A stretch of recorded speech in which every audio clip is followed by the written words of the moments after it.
Hello guys, नमस्ते, केम छो, सत श्री अकाल, सलाम वालेकुम, कैसा का है, क्यों बना चो, राम राम गाइस।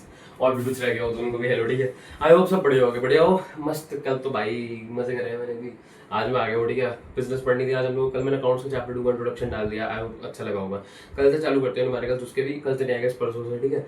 अभी फिलहाल के लिए तो बिजनेस पढ़ना है, ठीक है। बिजनेस में 3 चैप्टर हो गए थे, मैंने बताया था। अब जो आखिरी के 5 बेसिकली चैप्टर्स बचे हैं वो 5 फंक्शंस है, POSDC मैंने जो तुम्हें बताया था, planning, organising, staffing, directing, controlling, ठीक है। तो ये वही है। सबसे पहले प्लानिंग है। प्लानिंग इज द इजीएस्ट, भाई मजा आने वाला है, ठीक है। प्लानिंग और कंट्रोलिंग मेरे को, मतलब प्लानिंग, कंट्रोलिंग, स्टाफिंग मेरे को अच्छे लगते हैं। ऑर्गेनाइजिंग थोड़ा सा बोरिंग है, डायरेक्टिंग तो बहुत बोरिंग है, ठीक है। बट चलो करना चाहिए। चलो आज स्टार्ट करते हैं। प्लानिंग के साथ आ गए हम। 16 तारीख है आज, देखिए डेट देखिएगा। हर रोज आ रहा हूँ मैं, देखो कंसिस्टेंसी ऑन द पीक, ठीक है। ट्राई करो, दुआ करो भाई की कंसिस्टेंसी ऐसी बनी रहे, कोई रुकावट ना है, तो अच्छा चलता रहेगा, तुम लोग भी बड़े पढ़ते रहोगे, ठीक है। चलो स्टार्ट करते हैं। पहला चैप्टर इज प्लानिंग। देखो प्लानिंग क्या है। प्लानिंग प्लानिंग मतलब बेसिकली मैंने कोई प्लान किया। अब जैसे मान लो कि मैं ट्रिप जा रहा हूँ अपने दोस्तों के साथ, कोई ट्रिप पे जाना है मेरे को, तो मैं उसके लिए पहले प्लानिंग करूंगा ना। पहले प्लानिंग तो ये होगी मुझे क्या करना है, मतलब कहाँ जाना है। पहले तो ये मेरा ऑब्जेक्टिव जो होगा वो प्लान करूंगा मैं कि कहाँ जाना है, ठीक है। फिर उसके अलग अलग ऑल्टरनेटिव्स प्रिपेयर करूंगा कि वहां तक कैसे पहुंच सकता हूँ। या तो मैं ट्रेन से पहुंच सकता हूँ, या मैं प्लेन से पहुंच सकता हूँ, या मैं बाय रोड पहुंच सकता हूँ, कैसे भी पहुंच सकता हूँ, ठीक है। तो planning means thinking in advance, what is to be done, when it is to be done, how it is to be done and by whom it is to be done, what is to be done। मतलब क्या करना है, मेरे को घूमने जाना है, ठीक है। when it is to be done, कब जाना है, मान लो जून में जाना है, ठीक है। how it is to be done, कैसे जाना है, कैसे मतलब कौन से वे से जाना है, कैसे जाना है, ठीक है। and by whom it is to be done, कौन कौन जाएगा, हम जितने भी दोस्त हैं, ठीक है। तो planning is thinking in advance, what is to be done। Planning is basically thinking in advance, what is to be done, how it is to be done, whom it is to be done। नहीं, what is to be done, when it is to be done, how it is to be done and by whom it is to be done, ठीक है। Planning है basically. Planning bridges the gap between where we are standing today and where we want to reach, okay। जहाँ पे हम खड़े हैं अभी और कहाँ पहुंच रहे हैं, उन दोनों के बीच के गैप को ब्रिज करता है, ठीक है। where we are standing today and where we want to reach, उन दोनों के बीच के गैप को ब्रिज करता है बेसिकली प्लानिंग, ठीक है। एक मिनट, आप तो चेक वीडियो चल रही है नहीं चल रही, आई डोंट नो, कुछ ग्लिचेस हो रहे थे। हाँ ओके, इट्स वर्किंग, ठीक है। अब आ जाओ, देखो फीचर्स पढ़ेंगे प्लानिंग के। देखो मैंने तुम्हें एक चीज अभी से बता देता हूँ। इस बुक में हर चैप्टर कि अगर फीचर्स पूछे जाए ना, तो 2 से 3 फंक्शन फीचर कॉमन ही होते हैं, तो वो तुम याद रख सकते हो। एक परवेजिव मतलब एवरीवेयर प्रेजेंट होता है, और सारे फंक्शन है जो हर जगह प्रेजेंट होते हैं, ठीक है। एक है कंटिन्यूअस। अब प्लानिंग के सारे फंक्शन ऑब्वियसली कंटिन्यूअसली परफॉर्म होंगे, एक एक करके, थोड़ा एक बार हो जाएगा फिर नहीं होगा, ऐसा तो नहीं हो सकता है, ठीक है। तो ये तो होता ही है। और मोस्टली में डायनामिक भी होता है, ठीक है। डायनामिक मतलब एवर चेंजिंग, इसमें नहीं है डायनामिक, क्योंकि प्लानिंग को हम इजिली चेंज नहीं कर सकते, ठीक है। ऑल तो कह सकते हैं डायनामिक एक फीचर है, बट बुक में दे नहीं रखा, ठीक है। पहला है देखो प्लानिंग का feature, it focus on achieving objective.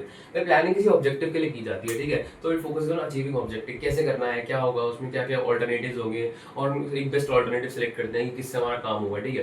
तो planning focus on achieving objective. Second, it is the primary function of management. Primary function मैंने बताया ना, POSDC, planning, organising, staffing, directing, controlling. अब देखो जो प्लानिंग है वो पहला फंक्शन है ना, तो planning is the primary function of the management. तो सबसे पहले हमारे हर मैनेजर को प्लान करना पड़ता है एक्टिविटीज को, जो से करनी है बेसिकली, परफॉर्म करनी है, ठीक है। नेक्स्ट मैंने बोला प्लानिंग इज परवेजिव। परवेजिव मतलब प्रेजेंट एवरीवेयर, सबको प्लानिंग करनी है। अब तुम्हारे घर में तुम्हारी मम्मी वगैरह भी प्लानिंग करती है कि कल सुबह क्या खाने में बनाना है, कैसे बनाएंगे, ठीक है। हर जगह प्लानिंग होती है, चाहे वो गवर्नमेंट ऑर्गेनाइजेशन हो, चाहे एनजीओ हो। एनजीओ में भी होती है कि कैसे प्रोवाइड करना है सब कुछ।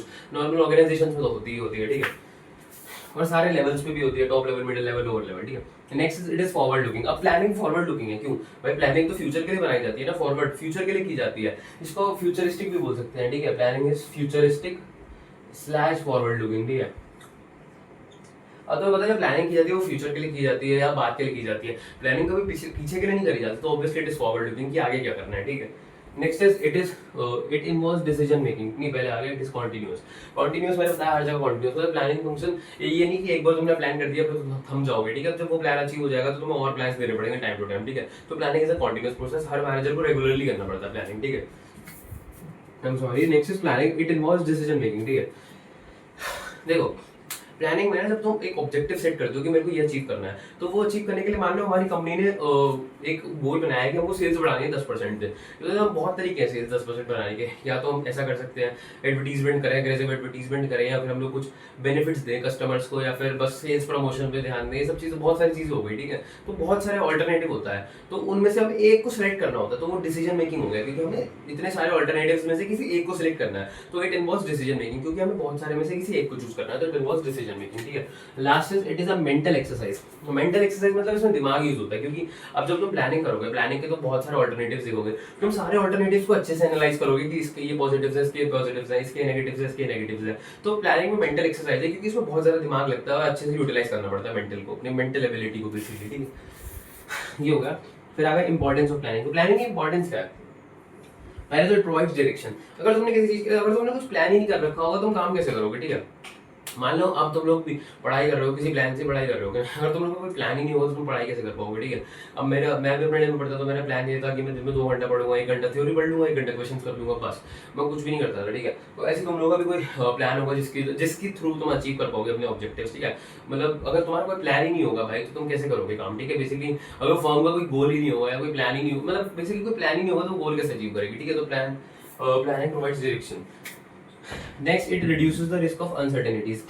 अब देखो तुम्हें पता है हम लोग ने जब प्लानिंग करते हैं तो हम बहुत सारी चीजें या क्रिटिकल सिचुएशन को एनालाइज करते हैं कि अगर ये हो गया तो हम क्या करेंगे, ये हो गया तो क्या करेंगे। तो जो प्लानिंग है ना, वो रिड्यूस कर देती है रिस्क ऑफ अनसर्टेनिटीज। ऑल्दो ये एकदम वो नहीं करती, हार्डकोर की गारंटी नहीं करती सक्सेस होगी, बट अनसर्टेनिटी के रिस्क को रिड्यूस कर देती है। अब देखो कुछ भी हो सकता है। हमने मान लो हमने ये सब सिचुएशंस ले ली कि मान लो हमने सोचा कि अगर हमारी सेल्स कॉस्ट 5 रुपए से बढ़ गई तो ये करेंगे, 10 से बढ़ गई तो ये करेंगे, और वो 20 से 25 से बढ़ गई तो हमने सोचा नहीं था क्या करेंगे। तो रिड्यूस कर देता है risk of uncertainties, but eliminate नहीं करता अनसर्टेनिटीज को, ठीक है। ये इंपॉर्टेंस है। Next is it reduces overlapping and wasteful activities. अब तुम प्लानिंग करते हो तो सबको पता होता है, क्लियरली पता होता है कि किसको क्या करना है, क्योंकि what is to be done and by whom it is to be done, ठीक है। किसको क्या करना है सबको पता होता है। तो ओवरलैपिंग तो होती नहीं एक्टिविटीज को, क्योंकि उन्हें पता है कि मेरे को ये करना है, इसको बंदे को ये पता है कि मेरे को क्या करना है। तो ओवरलैपिंग जनरली होती नहीं है एक्टिविटीज की। अच्छा डिवीजन ऑफ वर्क होता है बेसिकली, ठीक है। डिवीजन ऑफ वर्क बताया चैप्टर 2 का, आई होप याद होगा, ठीक है। नहीं याद तो वीडियो देखो। It promotes innovative ideas.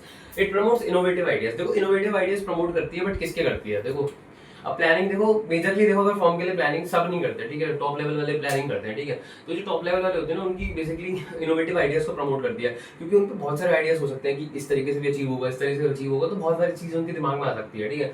तो वो बेसिकली मैनेजर्स के बेसिकली ये आइडियाज को इनोवेट करती है, ठीक है। बेसिकली इतना। Next it facilitates decision making. वही डिसीजन मेकिंग मैंने बता दिया, बहुत सारे ऑल्टरनेटिव है, ठीक है। तो उसमें ये फैसिलिटेट करता है बेसिकली डिसीजन मेकिंग वाले प्रोसेस को, ठीक है। क्योंकि हमें कोई एक चूज करना है बेसिकली, ठीक है। Next is it establishes standard of controlling. अब देखो मैंने कंट्रोलिंग तो पहले भी बताया था जब हम शायद चैप्टर फर्स्ट पढ़ रहे थे कि कंट्रोलिंग क्या होता है। देखो controlling means comparing the actual performance with the plan performance. अब यहाँ पे जो हमने प्लानिंग में परफॉर्मेंस प्लान करी है ना, वही हम कंट्रोलिंग में चेक करते हैं कि वो अचीव हुई या नहीं हुई। अब अगर हमारे पास कोई प्लान परफॉर्मेंस ही नहीं होगी तो हम कंट्रोलिंग को कंपेयर किससे करेंगे, अपनी एक्चुअल परफॉर्मेंस को कंपेयर किससे करेंगे, ठीक है।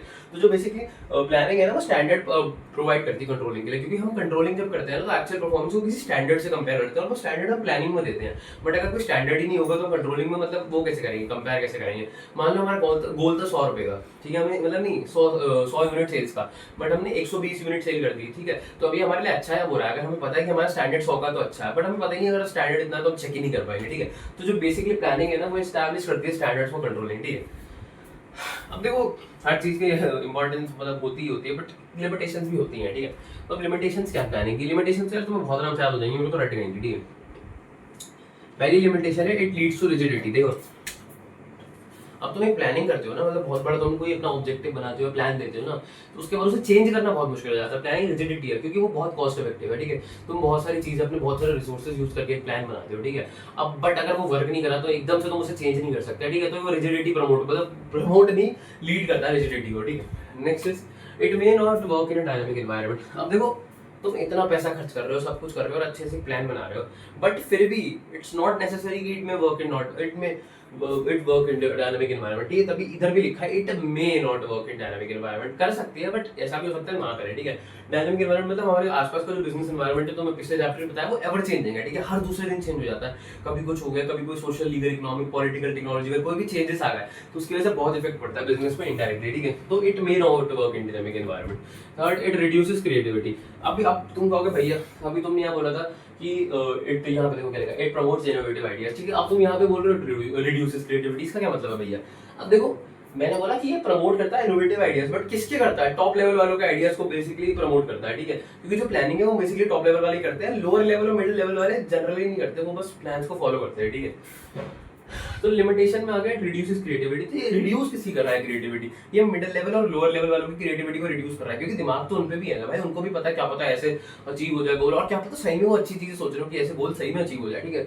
बट जनरली उनके सजेशंस वेलकम ही नहीं करते, सजेशंस वो जनरली नहीं लेते हैं टॉप लेवल वाले, क्योंकि अब टॉप लेवल वाले सोचते हैं कि तो हम तो टॉप लेवल पे हैं भाई, और ये बहुत इंपॉर्टेंट डिसीजन है, लोअर लेवल वाले इसमें क्या ही कर पाएंगे, ठीक है। तो टॉप लेवल वाले के आइडियाज को प्रमोट करते हैं, और जो बेसिकली मिडिल लेवल और लोअर लेवल वाले हैं जो जनरली सिर्फ रूल्स को फॉलो करते हैं, प्लान्स को, वो कुछ भी प्लान देते नहीं है, सिर्फ फॉलो करते हैं, उन लोगों की क्रिएटिविटी रिड्यूस हो जाती है, क्योंकि उन लोगों को मतलब डिसीजन मेकिंग का बेसिकली वही नहीं मिलता मौका, ठीक है। Next it involve huge cost. अब देखो तुम प्लानिंग करोगे ना, तो प्लानिंग के लिए तुम बेसिकली एक्सपर्ट्स या प्रोफेशनल एक्सपर्ट्स हायर करते हो, ठीक है, जो बताते हैं कि ऐसे प्लानिंग करो, ऐसी प्लानिंग करो, ठीक है। तो जो प्रोफेशनल एक्सपर्ट्स तुम हायर करते हो ना, वो बहुत पैसे चार्ज करते हैं, इसलिए प्लानिंग इज बेसिकली इन बहुत ह्यूज कॉस्ट, ठीक है। Next it's a time consuming process. अब तुम ये नहीं कि तुमने आज सोचा कि भाई मेरे को एक साल बाद क्या अचीव करना है, तुमने बोल दिया, ठीक है। प्लानिंग में बहुत टाइम लगता है, ठीक है। प्लानिंग करने के लिए तुम प्रोफेशनल्स हायर करोगे, ठीक है, बहुत कुछ सारे इतने सारे ऑल्टरनेटिव्स लोगे, उनको फिर इवैल्यूएट करोगे, फिर एक बेस्ट को सेलेक्ट करोगे, इसमें बहुत टाइम लगता है, ठीक है। तो trust me it's a time consuming process, ठीक है। Next is it does not guarantee success. देखो अब तुमने इतना पैसा खर्च कर लिया, इतना टाइम वेस्ट कर लिया, फिर भी planning does not guarantee success. हो सकता है जो तुमने प्लान बनाया वो सक्सेस ही ना दे, ठीक है। इसलिए जनरली कहते हैं कि प्लानिंग हमेशा पुराने को देख के नहीं करनी चाहिए, मतलब जो क्या पता पहले कोई प्लान वर्क किया उसको तुमने फिर से लागू कर दिया, ऐसा जरूरी नहीं है कि वो प्लान अभी भी फिर से लागू हो जाए, चल जाए अच्छे से, ठीक है, क्योंकि आप हो सकता है एनवायरमेंट में कुछ और सिचुएशन हो, ठीक है। तो it does not guarantee success. बाकी तुम प्लानिंग कर तो लोगे, वो रिड्यूस कर देगी अनसर्टेनिटीज को, वो रिड्यूस कर देगी इसको अनसर्टेनिटीज को, but still it does not guarantee success, इतना पैसा और इतना टाइम लगाने के बाद भी, ठीक है। Next is planning process. देखो इसमें हर चैप्टर में प्लानिंग, हर चैप्टर में प्रोसेस आएगा, ऑर्गेनाइजिंग में, स्टाफिंग में, डायरेक्टिंग में नहीं है प्रोसेस, कंट्रोलिंग में भी आएगा, ठीक है। तो इसको याद रखने की शॉर्ट फॉर्म क्या होगी, देखो S dice if, S dice if, S मर गया अगर तो एस डाइस इफ, ठीक है। प्लानिंग प्रोसेस की शॉर्ट फॉर्म है एस डाइस इफ, बोलो मेरे साथ बोलो एस डाइस इफ, ठीक है। एस से आ गया setting up of objective, D से डेवलपिंग प्रीमाइसेस, आई से identifying and listing different alternatives to achieve the basically objective, E से इवैल्यूएटिंग डिफरेंट अल्टरनेटिव्स, एस से selecting the best alternative, I से इंप्लीमेंटिंग द प्लान, एफ से follow up, ठीक है। अब मैं बताता हूं ये करके है क्या। देखो प्लानिंग का प्रोसेस तुम्हें करना है, तो सबसे पहले क्या करोगे, सेटिंग ऑफ ऑब्जेक्टिव, जो सबसे पहले तुम करोगे प्लानिंग में ऑब्जेक्टिव सेट करोगे कि तुम्हें क्या अचीव करना है बेसिकली, फिर सारी एक्टिविटीज उसी ऑब्जेक्टिव की तरफ रूट होंगी, ठीक है। और जो हमारा ऑब्जेक्टिव है ना वो बेसिकली स्मार्ट होना चाहिए, हमारा जो ऑब्जेक्टिव है वो स्मार्ट होना चाहिए, ठीक है। यहाँ पे जगह तो नहीं है, ठीक है, ये लिख देता हूँ, जो हमारा ऑब्जेक्टिव है वो स्मार्ट होना चाहिए। अब ये स्मार्ट मतलब क्या हुआ भैया, देखो स्मार्ट मतलब क्या हुआ, ऐसे देखो स्पेसिफिक, स्पेसिफिक होना चाहिए भाई, ठीक है। और जो हमारा ऑब्जेक्टिव है वो मेजरेबल होना चाहिए भाई, मतलब बेसिकली प्रेफर करते हैं कि वो नंबर या न्यूमेरिकल यूनिट्स में हो तो ज्यादा अच्छा है, जिससे तुम मेजर कर सकते हो, ठीक है। ए से अचीवेबल, और जो हमारा ऑब्जेक्टिव है ना वो अचीवेबल होना चाहिए। हम लोग को पहले अपने रिसोर्सेज देखने चाहिए कि हम पे ऐसे मतलब रिसोर्सेज हैं भी कि हम इसको अचीव कर पाएंगे नहीं कर पाएंगे। अगर नहीं कर पाएंगे तो फिर तो वो रेलेवेंट ही नहीं है, ठीक है। आर से relevant, specific, measurable, achievable, relevant, और टी से होना चाहिए टाइम बाउंड। हमें एक टाइम भी सेट करना चाहिए कि हमें कितने टाइम में करना है वो, ठीक है। ये नहीं कि भाई बैठे हो या कभी तो ही जाएगा चीज, ठीक है। तो टाइम बाउंड भी होना चाहिए, ठीक है। ये तो मिट गया, वही नहीं, मैं फिर लिख देता हूँ टाइप्स ऑफ प्लान्स, ठीक है। हाँ जो ठीक है, तो मैंने तुम्हें बता दिया, एक तो ऑब्जेक्टिव सेट करना है जिसकी तरफ सारी एक्टिविटीज रूट होंगी, और हमारे ऑब्जेक्टिव स्मार्ट होनी चाहिए। स्मार्ट मतलब specific, measurable, achievable, relevant, time bound, ठीक है। Second is developing premises. देखो प्रीमाइसेस मतलब तुम समझोगे नहीं, प्रीमाइसेस मतलब क्या होता है, प्रीमाइसेस मतलब होता है अजम्पशंस लेना, ठीक है। अजम्पशंस लेना मतलब मैं अजम्प कर रहा हूँ कि अजम्पशन कि कल हो सकता है बारिश हो जाए, ठीक है। हम ये अजम्पशन है ना मेरी, जरूरी है ना हो गई होगा, जैसे हम मैथ्स में करते हैं, let the value of x be 1 2 जो भी करते हैं, ठीक है, let the value be x या कुछ भी करते हैं, ठीक है। तो हम अजम्पशंस लेते हैं ना, तो उसी यहाँ पे भी करना है, डेवलपिंग प्रीमाइसेस। प्रीमाइसेस मतलब अजम्पशन लेना, तो इसमें हम अजम्पशंस लेते हैं कि अगर ऐसी सिचुएशन हुई तो क्या होगा, ऐसी सिचुएशन हुई तो क्या होगा। तो प्लानिंग में बेसिकली हम अजम्पशंस लेते हैं, प्रीमाइसेस डेवलप करते हैं, ठीक है। Third is identifying and listing various alternatives to achieve the objective. अब देखो मैंने बताया अगर तुम्हें ऑब्जेक्टिव अचीव करना है तो उसके बहुत सारे तरीके हो सकते हैं। हमें तुम्हें सेल्स बढ़ानी है तो एग्रेसिव एडवर्टाइजमेंट कर सकते हो, पर्सनल सेलिंग कर सकते हो, कुछ भी कर सकते हो, बहुत सारी चीजें हो गई, ठीक है। तुम हो सकता है रिवॉर्ड्स वगैरह दे रहे हो, कैश बैक दे रहे हो, बोनस दे रहे हो, कुछ भी दे रहे हो, बेनिफिट्स दे रहे हो, ठीक है। तो एक गोल को अचीव करने के बहुत तरीके हो सकते हैं, ठीक है। तो उन सारे बेसिकली ऑल्टरनेटिव्स को अचीव करना और एक जगह लिखना, ठीक है। अभी कुछ मत करना, एक जगह आइडेंटिफाई करना सारे और एक जगह लिख लेना, ठीक है। Identifying and listing various alternatives to achieve the objective. फिर fourth is evaluation of different alternatives. अब जो तुमने सारे ऑल्टरनेटिव्स लिखे ना एक डायरी में, उनको इवैल्यूएशन करो, मतलब सबके बेसिकली पॉजिटिव्स देखो, सबके नेगेटिव्स देखो, ठीक है। तो सबको इवैल्यूएट करो। फिर पांचवें में क्या करोगे तुम, लास्ट में सेलेक्ट करो एक ऑल्टरनेटिव को, जो इन सब में से बेस्ट है ना, उस ऑल्टरनेटिव को सेलेक्ट करो। और जरूरी नहीं है कि एक ही ऑल्टरनेटिव सेलेक्ट हो, मतलब हो सकता है कि एक दो का मिक्सचर सेलेक्ट हो। बेसिकली वो ही हम सेलेक्ट करते हैं जिसके मैक्सिमम पॉजिटिव्स होते हैं और मिनिमम नेगेटिव्स होते हैं, ठीक है। फिर sixth is implementing the plan. अब तुमने एक ऑल्टरनेटिव को सेलेक्ट कर लिया, बीच में तुम बैठ जाओगे, अब उसको इंप्लीमेंट करो, वरना अपने आप तो कुछ भी नहीं होगा ना, तो तुम्हें इंप्लीमेंट करना पड़ेगा प्लान, ठीक है। इंप्लीमेंट करो, उसे रन अप में लाओ, ठीक है। फिर लास्ट में तुम फॉलो अप करो। फॉलो अप मतलब अब ये जब काम कर रहा है ना, तो ये मत छोड़ दो कि अब हो जाएगा काम, तुम रेगुलरली मॉनिटर करते रहो कि सब अच्छे से हो रहा है या नहीं हो रहा, और फॉलो अप प्लान्स देते रहो, ठीक है। दिस इज प्लानिंग प्रोसेस, ठीक है। अब देखो दो तरीके के प्लान आ जाते हैं, types of plan, single use plan और स्टैंडिंग प्लान, ठीक है। देखो नाम से पता लग रहा है सिंगल यूज प्लान और स्टैंडिंग प्लान में क्या फर्क होगा। देखो सिंगल यूज मतलब जो एक यूज के लिए है, और स्टैंडिंग प्लान मतलब जो बहुत टाइम के लिए जो खड़े रहते हैं, मतलब ठीक है। सिंगल यूज खड़े रहो, लेवल सबके निकलेंगे, उसी के निकलेंगे जो खड़ा रहेगा, ठीक है। तो सिंगल यूज प्लान मतलब जो बेसिकली एक स्पेसिफिक यूज के लिए या कोई स्पेसिफिक सिचुएशन के लिए बनाया जाता है, ठीक है। अब मान लो मेरे घर में मेरी ऑर्गेनाइजेशन में ऐसी कोई प्रॉब्लम आई जो मुझे लगता है कि बार बार नहीं आएगी, बस एक बार आ गई है, अब ये हो सकता है फिर ना आए, ठीक है। जैसे कि मान लो ऑर्गेनाइजेशन में कोई चोरी हो गई या कुछ भी हो गया, ठीक है। अब जरूरी नहीं है वो चोरी बार बार हो, तो उसके लिए मैं एक प्लान बना लिया, हमने कुछ भी कर दिया, ठीक है। तो उस प्लान को सिंगल यूज प्लान बोलते हैं, जो नॉन रिकरिंग होता है, मतलब जो सिचुएशन बार बार नहीं आएगी, उसके लिए हम प्लान बनाते हैं। ये प्लान जब एक बार यूज हो जाता है तो इसको बेसिकली हम डिस्पोज ऑफ कर देते हैं, बाद में फिर यूज नहीं होता, ठीक है। और स्टैंडिंग प्लान क्या होता है, स्टैंडिंग प्लान रिकरिंग नेचर का होता है, मतलब जो वो प्रॉब्लम जो बार बार आ सकती है। जैसे कि हो सकता है कि हमारे कंपनी में प्रॉब्लम आती थी कि लोग उधार बहुत लेते, तो हमने नो क्रेडिट पॉलिसी चला दी, ठीक है, कि उधार में सामान ही नहीं बेचेंगे हम, ठीक है। तो अब ये स्टैंडिंग है ना, ये तो सालों भर चलता रहेगा, ये थोड़ी ना कि अब वो अभी एक बार चल गया खत्म हो गया, ठीक है। तो सालों भर चलता रहेगा। तो स्टैंडिंग प्लान्स होते हैं जो रिकरिंग होते हैं, जो बार बार चलते रहते हैं, ठीक है। अब प्लान्स होते हैं बहुत तरीके के हैं, देखो, और इनमें कौन से स्टैंडिंग होते हैं, सिंगल होते हैं, वो भी बताता हूँ, ठीक है। पहला तो होता है ऑब्जेक्टिव और स्ट्रेटेजी। देखो ये याद रखना है, ये दोनों ना ही नीदर सिंगल नॉर स्टैंडिंग, ना ही ये सिंगल यूज प्लान होते हैं ना ही स्टैंडिंग प्लान होते हैं, ठीक है। ये नॉर्मल है, बस जनरल प्लान है। I am sorry. पहला है ऑब्जेक्टिव, ठीक है। पहले टाइप का प्लान तो ऑब्जेक्टिव होता है। ऑब्जेक्टिव तो तुम्हें मैंने अभी बताया, ठीक है। ऑब्जेक्टिव मतलब क्या होता है, बेसिकली तुम्हारा गोल, ठीक है, जो तुम्हें अचीव करना हो, ठीक है, जिसकी तरफ सारी एक्टिविटीज रूट होंगी। और ऑब्जेक्टिव कौन कैसे होने चाहिए, smart, specific, measurable, achievable, relevant, time bound, ठीक है। Next strategy. देखो स्ट्रैटेजी की एज सच तो मैं डेफिनेशन कोई याद नहीं करनी है, बट ये देखो ये सब चीजें एक तो केस स्टडीज में आती है, ठीक है। ये तुम्हें डेफिनेशन कोई नहीं पूछेगा इन सबकी जनरली, ठीक है। अगर तुम्हें स्ट्रैटेजी का मैं बताऊं तो स्ट्रैटेजी क्या होती है, बेसिकली स्ट्रैटेजी एक तरीका होता है जिससे हम अपने कॉम्पिटिटर से आगे निकल सकते हैं। मान लो हमारा कॉम्पिटिटर एडवर्टीजमेंट बहुत अच्छा कर रहा था, हमने क्या किया, हमने उससे भी अच्छा एडवर्टीजमेंट करना चालू कर दिया, ठीक है। हमने अच्छा ह्यूमन रिसोर्स रख लिया अपने पास, ठीक है। तो स्ट्रैटेजी बेसिकली वो होती है जो हमें हेल्प करती है हमारे कॉम्पिटिटर से विन ओवर करने में। जैसे एक्टिवा है, एक्टिवा में तो मतलब चाबी हर जगह लग जाती है, तो वो थोड़ा सा वो है, ठीक है। नेक्स्ट इज पॉलिसीज, ठीक है। ये तो ना ही सिंगल थी ना ही स्टैंडिंग थी। अब देखो ये पॉलिसीज, प्रोसीजर, मेथड और रूल्स, ठीक है, ये सब बेसिकली स्टैंडिंग है, ठीक है। Standing plans. और जो ये है वो है सिंगल यूज प्लान, ठीक है।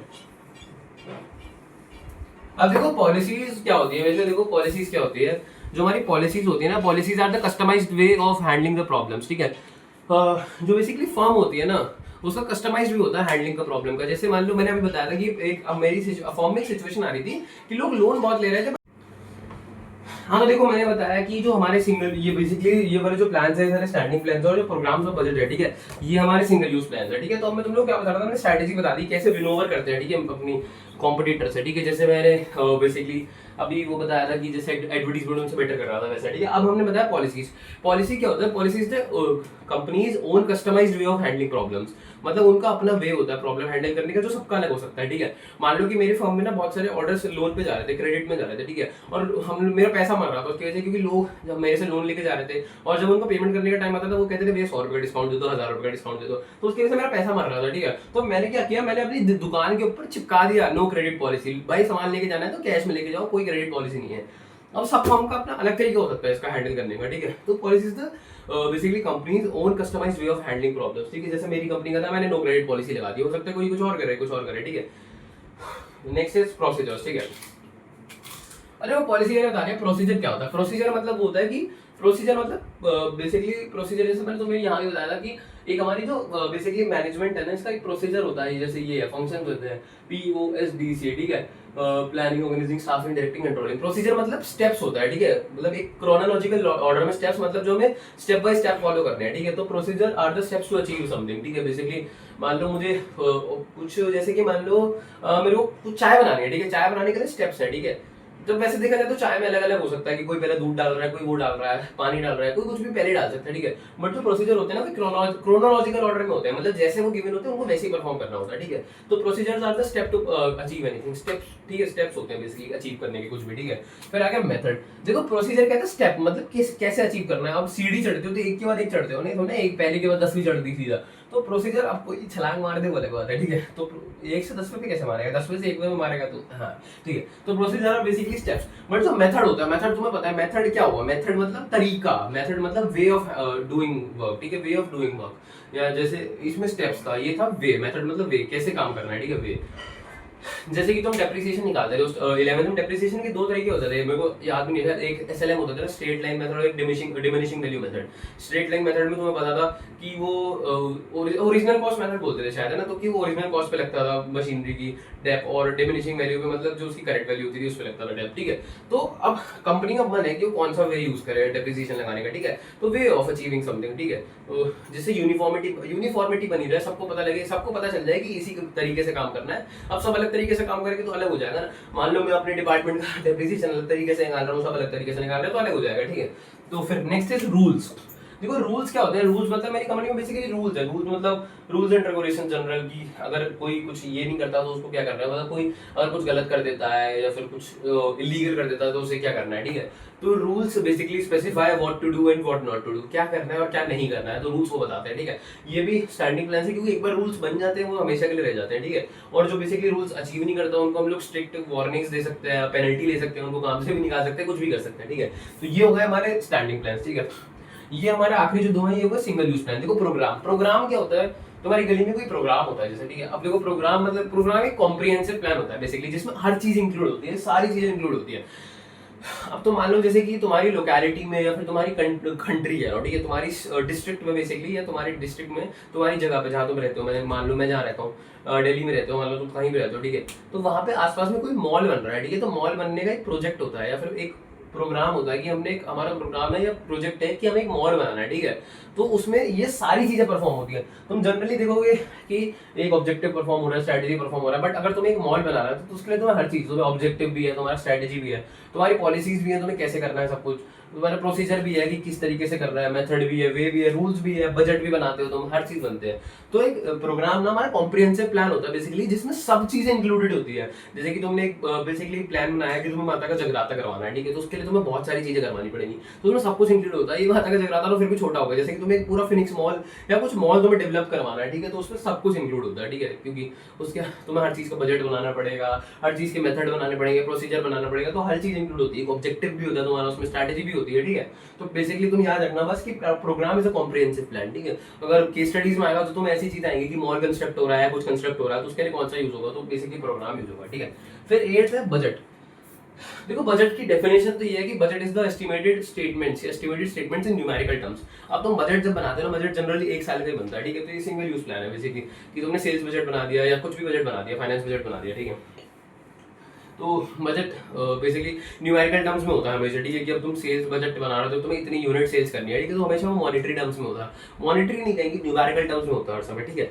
तो इसको हम एज अ कंट्रोलिंग डिवाइस भी यूज करते हैं, क्योंकि कंट्रोलिंग मतलब तुम्हें बताया ना कि एक्चुअल का परफॉर्मेंस को कम बेसिकली कंपेयर करते हैं स्टैंडर्ड से, ठीक है। तो अब बजट में भी तुम्हें पता है वो न्यूमेरिकल टर्म्स में होता है, तो तुम कंपेयर कर सकते हो, ठीक है। तो बजट को हम कंट्रोलिंग डिवाइस भी कहते हैं, क्योंकि हम इसमें न्यूमेरिकल टर्म्स में होता है सब कुछ, हम कंपेयर कर सकते हैं। आगे अगर तुम्हें सिंपली जानना हो बजट क्या होता है, तो budget is basically numerical terms में होता है, एक्सपेक्टेड रिजल्ट, ठीक है। अब एक क्वेश्चन मैं तुम्हें बताता हूँ, जैसे कंफ्यूजिंग आया था, मैंने जब बोर्ड दिए थे ना, तो एक क्वेश्चन आया था मेरे बजट का, उसमें एक क्वेश्चन था, केस स्टडी थी, लोगों मेरे पे पेपर भी पढ़ा, तुम लोगों को बताता हूँ, ठीक है। आई होप मेरे पे पेपर, यार चलो छोड़ो, बिना पेपर के मैं बता दूंगा, मुझे याद है। तो उसमें क्या था, बेसिकली कंपनी थी ना, तो उन कंपनी का क्या था, उसकी सेल्स बढ़ती थी जनरली, मतलब उस मतलब दिवाली या फिर कोई फेस्टिवल के टाइम पे ना, उनका जनरली एक स्पेसिफिक टाइम था जब उनकी सेल बहुत ज्यादा होती थी, ठीक है। तो उस टाइम पे उन्होंने क्या किया, उन्होंने एक चीज ये करी, उसमें स्पेसिफिकली क्वेश्चन में लिखा था कि उन लोगों ने एक वे उसको निकाला अचीव करने का, ठीक है। अब वे समझ के मैं भी कंफ्यूज हो गया कि मेथड होगा, ठीक है। उसमें ऑप्शंस में देखो 4 ऑप्शन थे, एक तो प्रोग्राम और पॉलिसी था शायद, वो तो मैंने स्ट्रेट अप हटा दिया क्योंकि उसमें कुछ था ही नहीं, ठीक है। हाँ, वो तो ऑब्वियसली नहीं था। तो फिर दूसरा मैं कंफ्यूज था मेथड और बजट में, ठीक है। तो उस क्वेश्चन में क्या था कि उन्होंने उसको अचीव करने के लिए एक तरीका या वे लिखा था, उसमें ये निकाला कि उन लोगों ने ना नंबर ऑफ एम्प्लॉयज कैलकुलेट करेगी कितने की जरूरत पड़ेगी।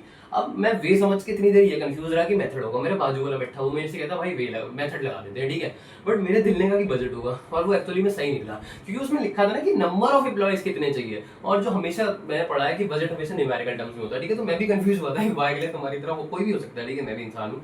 बट सही है फाइनली मेरे हिसाब से सही था, ठीक है। मैंने चेक भी किया था। हाँ, तो बजट वही होता है बेसिकली जो नंबर के टर्म्स में हो। कंफ्यूज मत हो ना, वे वगैरह बहुत लिख देते हैं, बट अगर न्यूमेरिकल टर्म्स में कुछ भी हो रहा है तो सिंपली बजट है। और ये सबकी डेफिनेशंस वैसे भी नहीं आती है, तुम लोग को जनरल तरीका मैंने सबका बता दिया कि क्या होता है, ठीक है। जैसे ऑब्जेक्टिव क्या होता है, स्ट्रेटजीज कॉम्पिटिटर से विन ओवर करना है, policy customise company customise way of handling problem, ठीक है। प्रोसीजर स्टेप्स में होते हैं बेसिकली, मेथड वे होता है रूल्स, मतलब जो बताते हैं क्या करना है क्या नहीं करना है। प्रोग्राम एक कॉम्प्रिहेंसिव प्लान है जिसमें सब इंक्लूडेड होता है, जैसे मॉल कंस्ट्रक्ट हो रहा है, कुछ इंस्ट्रक्ट हो रहा है, बिल्डिंग वगैरह। बजट जो न्यूमेरिकल टर्म्स में होता है, ठीक है। बस इतना ही है इस चैप्टर में। आई होप तुम लोग अच्छे से समझ आया, बहुत ईजी चैप्टर है। प्लानिंग मैंने बता दिया, सारे फीचर्स बता दिए, इंपॉर्टेंस बता दी, लिमिटेशंस बता दी, प्रोसेस मैंने बता दिया। एस डाई से भी याद रखना, setting up of objective, developing premises, identifying and listing different alternatives, E से इवैल्यूएटिंग डिफरेंट ऑल्टरनेटिव्स, ठीक है। एस से selecting the best alternative, I से इंप्लीमेंटिंग, क्योंकि उसको बैठ रहे होगे तो क्या होगा, इंप्लीमेंट भी तो करो, और ऐसे फॉलो अप मतलब रेगुलर मॉनिटर करो और फॉलो अप एक्शंस प्रोवाइड करो, ठीक है।